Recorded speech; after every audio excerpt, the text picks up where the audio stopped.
Grad Zrenjanin je 1989. godine, kada sam ja došla u njega, kada sam se udala, imao 90.000 zaposlenih. Sada ima manje od 30, oko 29.500, znači 60.000 ljudi je ostalo bez posla. Osim toga, grad Zrenjanin ima najskuplju potrošačku korpu u Srbiji i već više od 10 godina pije flaširanu vodu.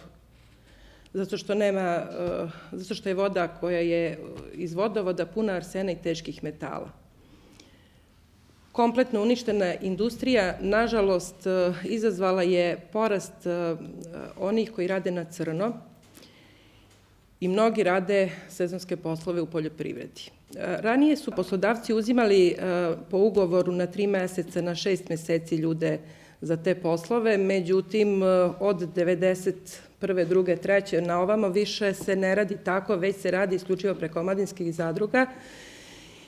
I najveći je problem što ne samo što ti ljudi nisu osigurani, već što oni stvarno krše zakon. I što, recimo, u slučaju povređivanja ne mogu ni na koji način da naplate troškove za lečenje.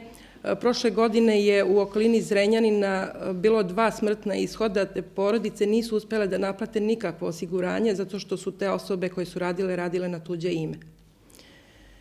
Ne znam da li su pokrenuli neke procese, nisam to saznala, ali bilo je povređivanja raznih oblika, bilo je da je žena, recimo, izujedana od stršljena više nedelja provela u urgentnom centru svaki dan na infuziji zato što je alergična na to, a morala je da slaže da nije smela da kaže da je se to desilo na njivi, već je rekla da je se to desilo u dvorištu. Dešavalo se da neko padne sa prikolice, da se povredi bilo kako. Znači, niko ne sme da kaže gde mu se to desilo, već uvek tamo u urgentnom lažu i kažu da im se to desilo kod kuće, na svom imanju i na taj način štite u stvari poslodavce. Ono što hoću još da kažem je da ranije radna snaga koja se bavila ovim poslovima bila neobrazovana. To su bili ljudi koji imaju do 8 razreda osnovne škole i nisu uspeli nigde da nađu neki drugi posao, pa su onda bili prinuđeni da rade ovu vrstu poslova. Međutim, zadnjih godina struktura onih koji rade se veoma promenila. Najviše je onih koji imaju srednju stručnu spremu, svi su stariji, uglavnom vrlo malo mladih, ima od 45 godina 50, ima žena koje imaju i preko 70, jedna od ovih učesnica ima preko 70 godina. Imamo čak i nekoliko profesora geografije, istorije, znači jednostavno ljudi su prinuđeni da rade ovako kako bi za svoje porodice obezbedili neki minimalni novac za opstanak i za preživljavanje. Veliki je problem i što te nadnice su nekada bile pristojne, od toga se moglo nekada živeti, međutim te nadnice su zadnjih godina sve niže i niže, pa se umesto da rastu, dešava da iz godine u godinu one su sve manje i da za pojedine poslove, da je recimo pre 3-4 godine dnevnica bila 1300, sad je 1100 ili čak 1000, da se radilo recimo 8 sati, eventualno 9, da se sad radi 10-11 sati. Ljudi se na te poslove transportuju u kamionima, mislim, ružno je što ću ovo reći, ali nagurani kao stoka. Znači, postave se klupe na koje se mi svi popnemo, nabijemo jedni na druge, spusti se cirada da se ne vidi da se ti ljudi prevoze na njivu i znači po takvim uslovima idemo na te poslove. Tako se i vraćamo. I čak i za takav prevoz mi smo obavezni da deo dnevnice damo tom ko nas prevozi. Recimo, u berbi višanja, to je jedna gajba višanja koja je prošle godine bila 120 dinara, znači tu jednu gajbu prvu koju naberem ja moram da ostavim da bih isplatio toga koji će me dovesti na njivu i vratiti od njive.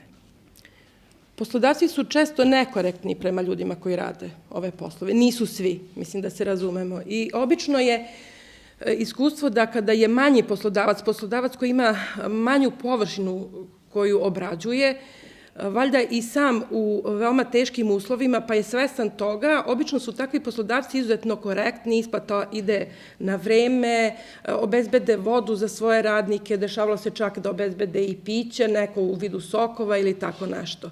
Dok svi veći poslodavci jednostavno ne vode računa. Vi nosite sa sobom vodu, ali napolju je, vi ne možete poneti 5 litara vode, možete poneti flačicu od pola litre sa sobom.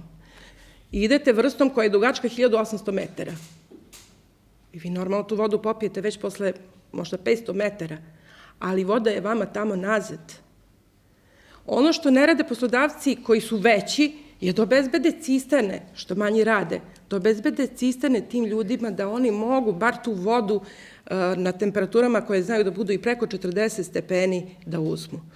Jedan poslodavac je zaposlio 3-4 momka, ogromna, od brega odvaljena, da na žene koje skupljaju šargarepu u njivi, viče, urla, mislim, stvarno je veoma strašno, ako pokušaju da se usprave, jer one rade u klečećem položaju.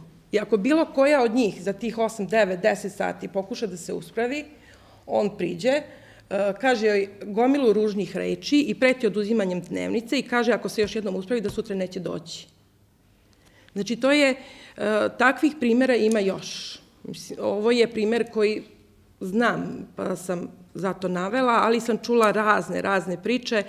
Znači, poslodavci umeju da budu veoma, veoma nekorektni. Pošto se mi nigde ne vodimo kao zaposleni, mi nemamo pravo na organizovani sindikat. I nikada nisam čula da je neki sindikat uopšte u bilo kojoj svom delu rada bio zainteresovan da se bavi pitanjima sezonskih radnika. Ne samo u poljoprivredi, nego uopšte sezonskih radnika. Znači, svi oni su nekako usko vezani za radnike koji su stalno zaposleni, kojih je u ovoj zemlji sve manje, a svi mi koji smo zaposleni na ovaj način ili smo na određeno, na 2, na 3 meseca, nažalost, nemamo nikakav sindikat. Ne možemo sami da se organizujemo jer jednostavno postoje ljudi koji pristaju da rade i za 200 dinara. Pokušali smo prošle godine u jednom voćnjaku, suprug i ja zbog toga recimo nismo radili prošlu sezonu, da jednostavno ne uđemo unutra i da kažemo nećemo da radimo zato što je 720 dinara za 8 sati jako malo. To je ispod onog zakonskog minimuma.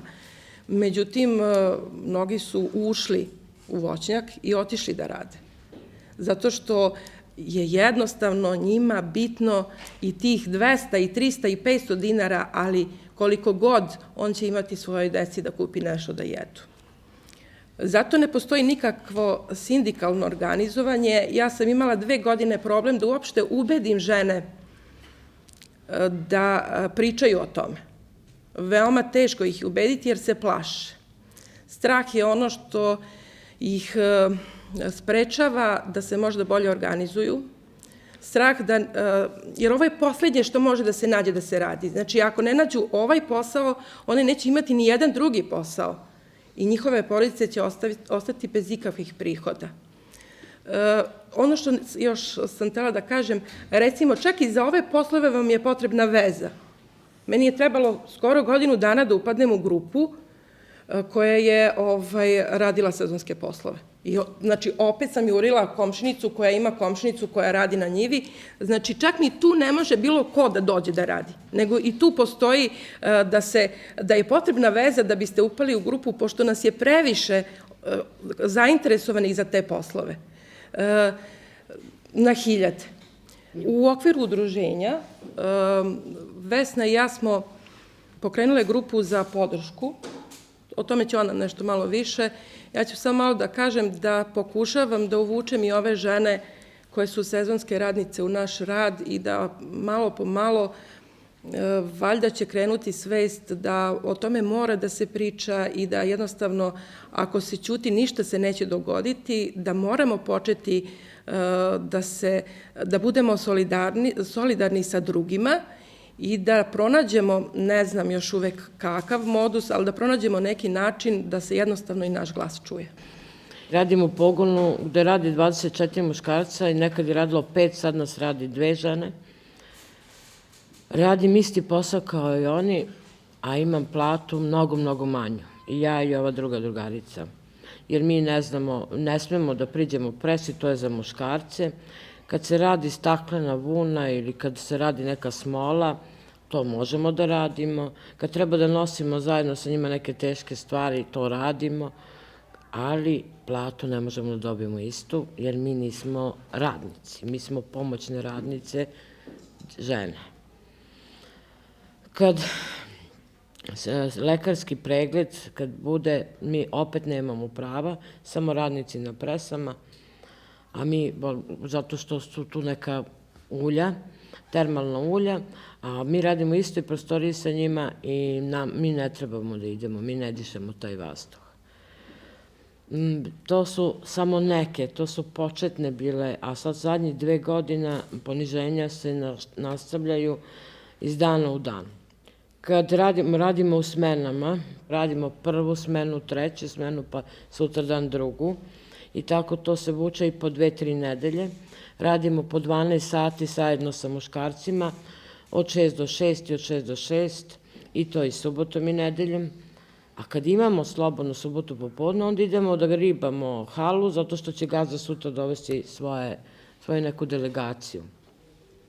Kad pitamo dokle, to jest ja pitam uvek dokle tako, jedan od direktora nam je rekao da smo se mi udale, kad smo počeli da radimo za tu firmu, da smo se mi udale za tu firmu i njih nije briga za našu decu, za naše muževe, znači mi moramo da odradimo to što oni traže od nas. Kad radimo po 12 sati, uglavnom šetaju direktorčići razni i stalno nas opominju, ne smemo da pričamo. To je prvo, znači 12 sati bez priče, samo rad, ne smemo da ustajemo, sem kad je pauza, pogotovo žene. Ako idu više od 2 puta u WC, moraju da donesu lekarska overenja da su bolesne, ili ako imaju žene mesečno menstruaciju, moraju da prijave šefovici, jer su one tad manje produktivne, ili da nose crvenu traku na ruci. Za to sam se izborila da ne nose crvenu traku, da ne nose nikakvu traku, tako što sam stala ispred gazde koji jako retko dođe u firmu i rekla daj šta je to, šta se radi. To skinuli su te crvene trake. Nijedna ne sme žena da pogleda kad prođe direktor, nijedna žena ne sme da podigne glavu, mora da radi i ne sme da ga pogleda. Mora da trpi svakakva poniženja od toga, i da je životinja i seljančura i tako dalje. Pogotovo tu se pobunila jedna devojka i tad je meni došlo, više nisam mogla da izdržim. Pozvala sam Milicu i drugarice iz ravnopravnosti i rekla ja bi da osnovimo jedno udruženje naše. Nismo imale para za udruženje, pa smo se priključili kao sekcija, jer nisam mogla više da trpim, ne samo u moje firmi, nego svuda, gde god sam stala, na pijaci, gde god, stalno se čuje, mi moramo da stojimo po 8 sati, iako nemamo posla pored mašine.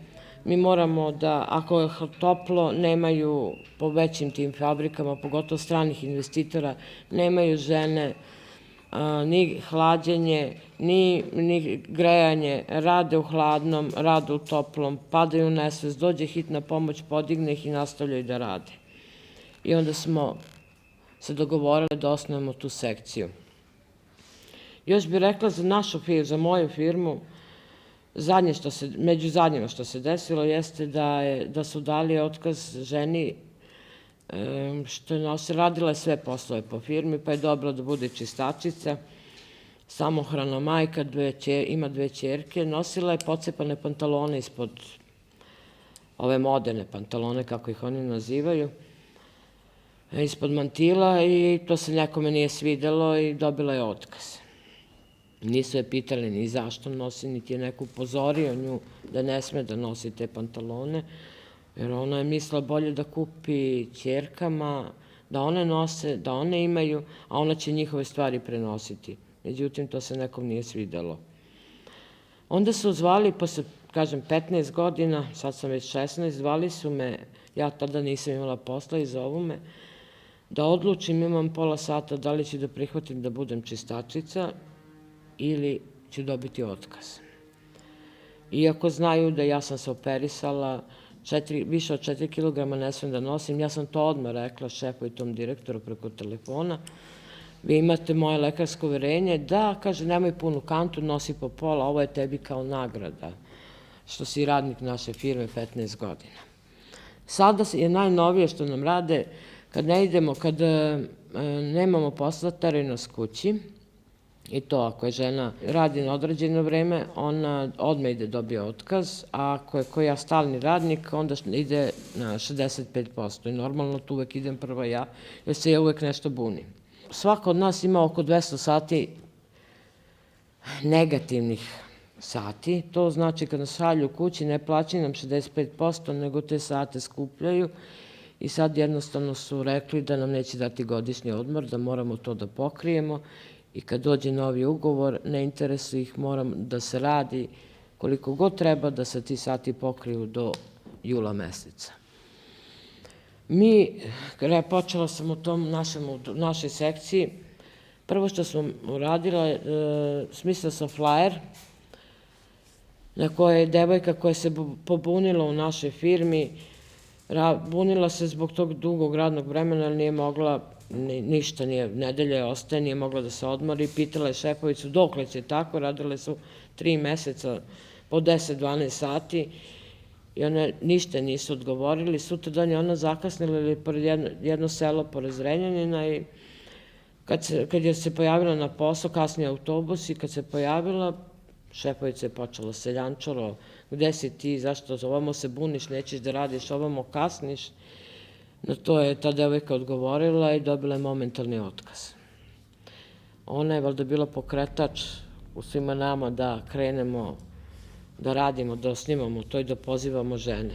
Delili smo flajere, pa 1,5 godinu dana ih delimo i više, bar jednomesečno o mobingu, jer žene ne znaju šta je mobing. Kad ih pitate ili vas neko mobingu, ako ne kažem ili vam neko viče, onda one ne znaju da je to mobing.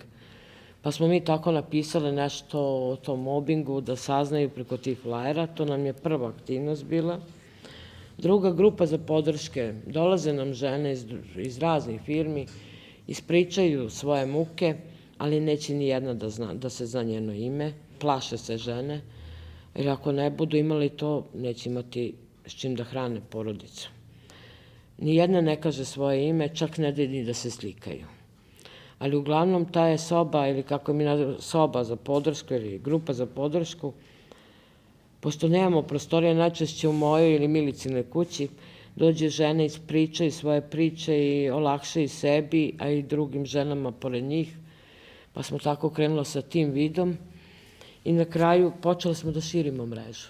U Novom Bečaju prvo je postala jedna neformalna grupa žena koja isto to radi kao i mi, a sad su se i one organizovale i živo, ženska inicijativa Vojvodine. Tako se mi za sad borimo koliko možemo. I još posle ovog teksta mog, koji je objavljen u Danas, žene su počele da se javljaju, žele da pišemo o njima, žele da se i njihova priča čuje. Što ja mislim za 1,5 godina da je veliki napredak, da smo uspeli nešto da uradimo.